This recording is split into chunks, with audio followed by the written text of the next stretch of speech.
Hi guys, welcome to today's vlog. I have decided that I'm going to start making some less curated videos for you guys throughout this next renovation so that I can take you along for all the behind the scenes stuff that you don't see when I just cut it down to 60 seconds for a TikTok video. Today I'm going to talk about how we secured this next apartment, where it is, what we paid for it, how the negotiation went, how I walked away and thought we just weren't going to get the deal, how the agent came back to me, and then catch you up on where we're at now, take you through the planning, the measuring up that we did the other day, and talk about some next steps as well. Stay tuned. I'm going to add into the video some footage of the condition of this current apartment, as well as what we're planning for the kitchen, things that I'm not sure about, and all the rest of it. So come along and let's take a look. I am at the apartment today to do some measuring up. We put it in our contract this time that we would have access once finance was formally approved but prior to settlement, so that I would have time to go in and take measurements.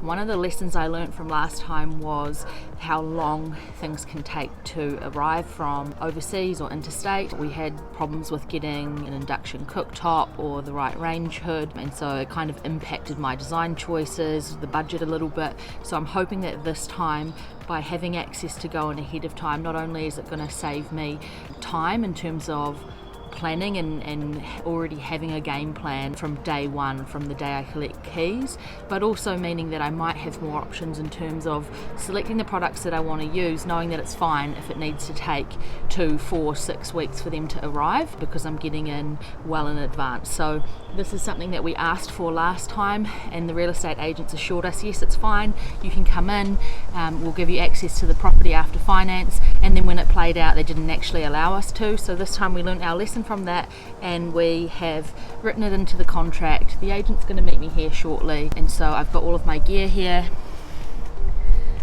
and I'm excited to get in and take a good thorough look. I'm not sure if it's going to be awkward or not with the agent there. She said she needs to be in attendance, which is fine. I've told her it might take a fair bit of time, which she said is also fine. So yeah, let's go get stuck in. Alright, so here it is. I actually made myself a template so that I would make sure I didn't forget any particular measurement that I needed. It would remind me of all the different things I needed to check on and tick off, including measurements for the blinds and the kitchen, where power outlets were, where the plumbing was, where the range hood ventilation should go, all that sort of stuff. And when you've got so many different measurements to take, it can be really easy to forget one. So that was key.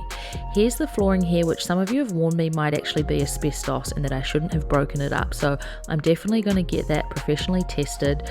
And you can see here in the kitchen just how gross and disgusting everything is. I'm talking mold, grease, water damage, just it's completely gross, and I cannot believe that someone was living here. And I know they had a little kid as well, which makes me even sadder that this was the condition the apartment was in. Sure, part of it might have been them, but I honestly believe the landlord should take some responsibility for having got this place cared for and maintained a lot better. Look here in the bathtub at the mold and the rust. It's just disgusting. This whole bathroom's going to get ripped out and redone, which is going to be a much bigger project than the previous bathroom renovation that we did, which was more cosmetic. So this apartment is actually in the same building as the last apartment that we purchased, and one day I was renovating at the apartment and I noticed that there was an open home for this other unit, and so I thought, you know what, I'm going to go along and take a look. I looked it up online. It just said basically what is it that it says when it doesn't offer a price? It says, you know, inquire within or whatever it was. So I didn't know how much they wanted, but I knew that it wasn't in good condition. You want to say hello? Are you waving? Do you waving? Good job! This unit is the same layout as the first renovation that we did, just a little bit flipped and on the opposite side of the building. But what that gave me was confidence of knowing I know where every bit of plumbing in this unit is, I know where all the outlets are, and I've got a bit of a proven recipe that I know I can do this. So if I can buy this property for cheaper this time, not only is it going to be a cash flowing asset, but it's actually hopefully going to be a profitable project. So I made my first offer. I went in ridiculously low. I thought there's no way it gets accepted. I said I'll offer $185,000. Ridiculous, right? Super low. And they counted at $225, and I just said, look, I'm sorry, I can't. The agent said to me, there's no way that's gonna go ahead, you need to come back over 200. I came back at 190 and said, look, that was all I was comfortable with and it needed to stack up for us. And that wasn't enough for them, and so that was it. The deal was dead. We weren't going to purchase it. It could have easily been purchased by somebody else at any point in time from then on. But I knew what my limit was and what I was prepared to pay, and to be honest, that wasn't my limit, but we weren't far enough through the refinance of the other unit to actually understand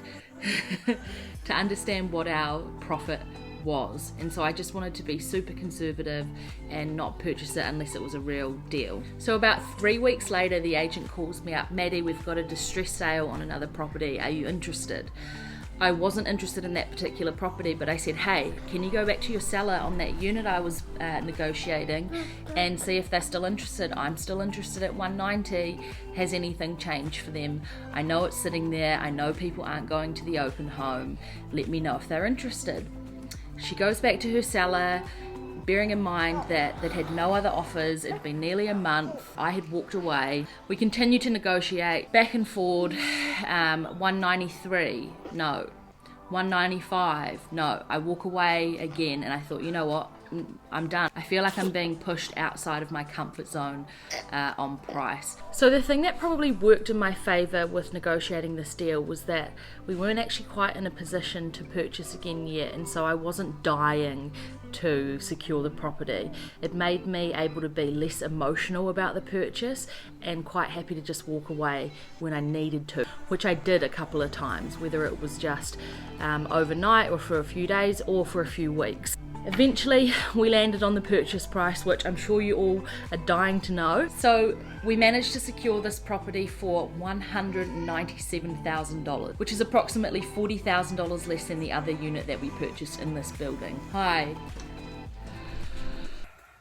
I don't know where I left that video earlier today, but these kids have been stressing me out something crazy today. I'll check back in tomorrow, update you with any progress. Sorry if this YouTube video is strung together like a piece of... Okay, enough of that nonsense. Now that we've got the measurements, let's take a look at the kitchen design. And as you would know, if you've been following along, I'm going for KABOODLE again this time, just so I can capitalize on all the tips and tricks I learned about their system last time. People have been asking me why I'm not going with IKEA. I just want to give it a go a second time, and I can tell you I've already saved so much time by knowing their system and just being able to punch out a layout quite quick. So I'm going for wall cabinets on the one side, on the right there, that's where the ventilation is for the range hood, so that's what makes sense there. I've also allowed this time a really large fridge recess, as you can see. If people have a smaller fridge, they can put a bin in there. We've got a wine rack, which I'm excited about, as well as drawers. Every kitchen needs to have a set of drawers. Now, the plumbing's going to be on this side of the kitchen, and I've put the dishwasher in there accordingly, and the existing pantry is what I'm highlighting for you now. That's going to stay. It's got all the plumbing and electrical in it. It would be too much hassle to replace it, so I'll just try and resurface what's already there. So that price that you see at the top middle of the screen is just for the cabinets and bench tops and the handles. It doesn't include the appliances, tapware, sinks and that sort of stuff. So that's going to be something else for me to plan out as I go. There are so many moving parts with this renovation and planning it, and it feels so good to at least just have the kitchen ticked off. I do not know how I am going to survive this next month. There's so much to do.